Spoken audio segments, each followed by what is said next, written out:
ವಾಲ್ಮೀಕಿ ಅಭಿವೃದ್ಧಿ ನಿಗಮದ ಅಧೀಕ್ಷಕ ಆತ್ಮಹತ್ಯೆ ಕೇಸ್ಗೆ ಸಂಬಂಧಪಟ್ಟಂತೆ ಸಿಐಡಿಯಿಂದ ಎಸ್ಐಟಿಗೆ ಪ್ರಕರಣವನ್ನು ವರ್ಗಾವಣೆ ಮಾಡಲಾಗಿದೆ. ವಾಲ್ಮೀಕಿ ಅಭಿವೃದ್ಧಿ ನಿಗಮದ ಅಧೀಕ್ಷಕ ಆತ್ಮಹತ್ಯೆ ಕೇಸ್ ದಿನಕ್ಕೊಂದು ತಿರುವನ್ನು ಪಡೆದುಕೊಳ್ತಾ ಇದೆ. ತನಿಖೆಯನ್ನು ಚುರುಕುಗೊಳಿಸ್ತಾ ಇದ್ದಾರೆ. ಸಿಐಡಿಯಿಂದ ಈಗ ಎಸ್ಐಟಿಗೆ ಈ ಒಂದು ಪ್ರಕರಣವನ್ನ ವರ್ಗಾವಣೆ ಮಾಡಿರುವಂಥದ್ದು ಸಾಕಷ್ಟು ಅನುಮಾನಕ್ಕೆ ಕಾರಣ ಆಗ್ತಿದೆ. ಎಸ್ಐಟಿ ರಚನೆ ಮಾಡಿ ರಾಜ್ಯ ಸರ್ಕಾರ ಆದೇಶವನ್ನ ಹೊರಡಿಸಿದೆ.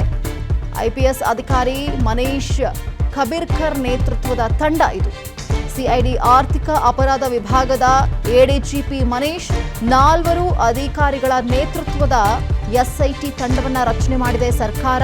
ಶಿವಪ್ರಕಾಶ್ ದೇವರಾಜ್, ಹರಿರಾಮ್ ಶಂಕರ್, ರಾಘವೇಂದ್ರ ಕೆ ಹೆಗಡೆ ಒಳಗೊಂಡಂತಹ ತಂಡ ರಚನೆಯಾಗಿದೆ. ಎಸ್ಐಟಿ ರಚನೆ ಮಾಡುವ ಬಗ್ಗೆ ಸುದ್ದಿ ಬ್ರೇಕ್ ಮಾಡಿತು ವಿಸ್ತಾರ ನ್ಯೂಸ್. ಈಗ ಐಪಿಎಸ್ ಅಧಿಕಾರಿ ಮನೀಶ್ ಖಬೀರ್ಕರ್ ನೇತೃತ್ವದಲ್ಲಿ 4 ಜನರನ್ನು ಒಳಗೊಂಡಂತಹ ತಂಡವನ್ನು ರಚನೆ ಮಾಡಿದೆ. ತನಿಖೆಯನ್ನ ಚುರುಕುಗೊಳಿಸ್ತಾ ಇದೆ. ವಾಲ್ಮೀಕಿ ಅಭಿವೃದ್ಧಿ ನಿಗಮದ ಅಧೀಕ್ಷಕ ಆತ್ಮಹತ್ಯೆ ಕೇಸ್ಗೆ ಸಂಬಂಧಪಟ್ಟಂತೆ ಸಿಐಡಿಯಿಂದ ಎಸ್ಐಟಿಗೆ ಪ್ರಕರಣವನ್ನು ವರ್ಗಾವಣೆ ಮಾಡಲಾಗಿದೆ.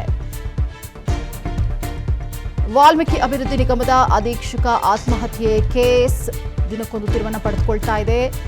ತನಿಖೆಯನ್ನು ಚುರುಕುಗೊಳಿಸ್ತಾ ಇದ್ದಾರೆ. ಸಿಐಡಿಯಿಂದ ಈಗ ಎಸ್ಐಟಿಗೆ ಈ ಒಂದು ಪ್ರಕರಣವನ್ನ ವರ್ಗಾವಣೆ ಮಾಡಿರುವಂಥದ್ದು ಸಾಕಷ್ಟು ಅನುಮಾನಕ್ಕೆ ಕಾರಣ ಆಗ್ತಿದೆ. ಎಸ್ಐಟಿ ರಚನೆ ಮಾಡಿ ರಾಜ್ಯ ಸರ್ಕಾರ ಆದೇಶವನ್ನ ಹೊರಡಿಸಿದೆ.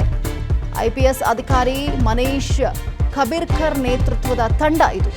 ಸಿಐಡಿ ಆರ್ಥಿಕ ಅಪರಾಧ ವಿಭಾಗದ ಎಡಿಜಿಪಿ ಮನೀಶ್ 4 ಅಧಿಕಾರಿಗಳ ನೇತೃತ್ವದ ಎಸ್ಐಟಿ ತಂಡವನ್ನ ರಚನೆ ಮಾಡಿದೆ ಸರ್ಕಾರ. ಶಿವಪ್ರಕಾಶ್ ದೇವರಾಜ್, ಹರಿರಾಮ್ ಶಂಕರ್, ರಾಘವೇಂದ್ರ ಕೆ ಹೆಗಡೆ ಒಳಗೊಂಡಂತಹ ತಂಡ ರಚನೆಯಾಗಿದೆ.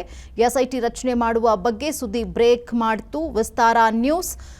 ಈಗ ಐಪಿಎಸ್ ಅಧಿಕಾರಿ ಮನೀಶ್ ಖಬೀರ್ಕರ್ ನೇತೃತ್ವದಲ್ಲಿ 4 ಜನರನ್ನು ಒಳಗೊಂಡಂತಹ ತಂಡವನ್ನು ರಚನೆ ಮಾಡಿದೆ. ತನಿಖೆಯನ್ನ ಚುರುಕುಗೊಳಿಸ್ತಾ ಇದೆ.